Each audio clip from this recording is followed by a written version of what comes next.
Bomb పేల్చిన governor అని అనవలసిన పరిస్థితి ఎందుకొచ్చింది? దిమ్మ తిరిగే షాకు ఎవరికి ఇచ్చినట్లు? గవర్నర్ ఏం చేయబోతున్నారు?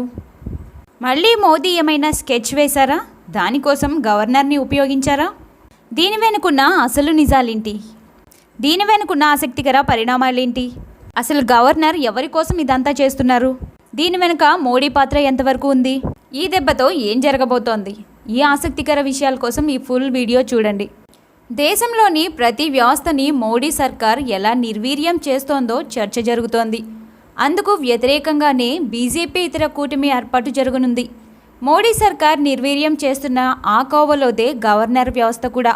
గవర్నర్ని అడ్డం పెట్టుకుని కొన్ని రాష్ట్రాలలో దొడ్డిదారిని అధికారంలోకి వచ్చింది బీజేపీ. కొన్ని చోట్ల రావడానికి ప్రయత్నించి విఫలమైంది. ఇప్పుడు తాజాగా అలాగే జమ్మూ కాశ్మీర్లో కూడా రావడానికి చూసి భంగపడింది. ఈ విషయం జమ్మూ కాశ్మీర్ గవర్నర్ సత్యపాల్ మాలిక్ స్వయంగా చెప్పి సెన్సేషన్ సృష్టించారు. జమ్మూ కాశ్మీర్ అసెంబ్లీని ఉన్నపళంగా రద్దు చేస్తూ వివాదాస్పద నిర్ణయం తీసుకున్న గవర్నర్ సత్యపాల్ మాలిక్ వారం రోజుల్లోనే మరోసారి వివాదానికి తెరలేపారు.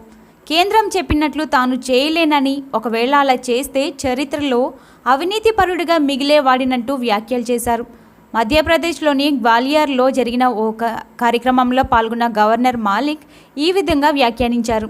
అంటే కేంద్రం గవర్నర్ వ్యవస్థపై ఒత్తిడి తెస్తున్నమాట వాస్తవమే అని మాలిక్ మాటలతో అర్థమవుతోంది. గత వారం అక్కడ అత్యంత నాటకీయ పరిణామాలు చోటు చేసుకున్నాయి.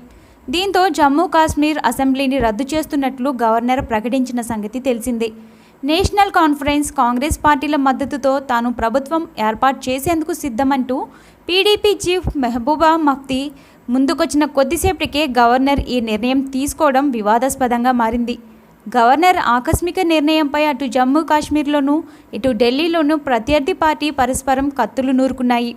గవర్నర్ నిర్ణయం అప్రజాస్వామికమని, రాజ్యాంగ విరుద్ధమని ఆరోపిస్తూ పీడీపీ, నేషనల్ కాన్ఫరెన్స్, కాంగ్రెస్ పార్టీలు దుమ్మెత్తిపోశాయి. అయితే రాష్ట్ర ప్రయోజనాలను దృష్టిలో పెట్టుకుని సముచిత నిర్ణయం తీసుకున్నారంటూ బీజేపీ గవర్నర్ను వెనకేసుకొచ్చింది. అప్పటి పరిస్థితుల్లో నేను ఢిల్లీ వైపు చూసుంటే భాజపా మద్దతిస్తున్న పీపుల్స్ కాన్ఫరెన్స్ నేత సజాద్ లోన్తో ప్రభుత్వాన్ని ఏర్పాటు చేయాల్సి వచ్చేది. కేంద్రం సాయంతో సజాద్ లోన్ తన బలాన్ని నిరూపించుకునేవారు. అప్పుడు చరిత్రలో నేను అవినీతిపరుడిగా, నిజాయితీ లేనివాడిగా మిగిలిపోయేవాడిని.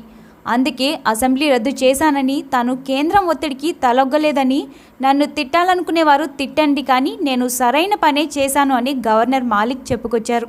అంతేగాక ప్రభుత్వాన్ని ఏర్పాటు చేసేందుకు పీడీపీ నేత మెహబూబా ముఫ్తీ, నేషనల్ కాన్ఫరెన్స్ ఒమర్ అబ్దుల్లా సీరియస్గా ప్రయత్నించలేదని ఆయన ఆరోపించారు. బీజేపీపై ఊహించని బాంబు పేల్చిన గవర్నర్పై మీ అభిప్రాయాన్ని కామెంట్ రూపంలో తెలియజేయండి.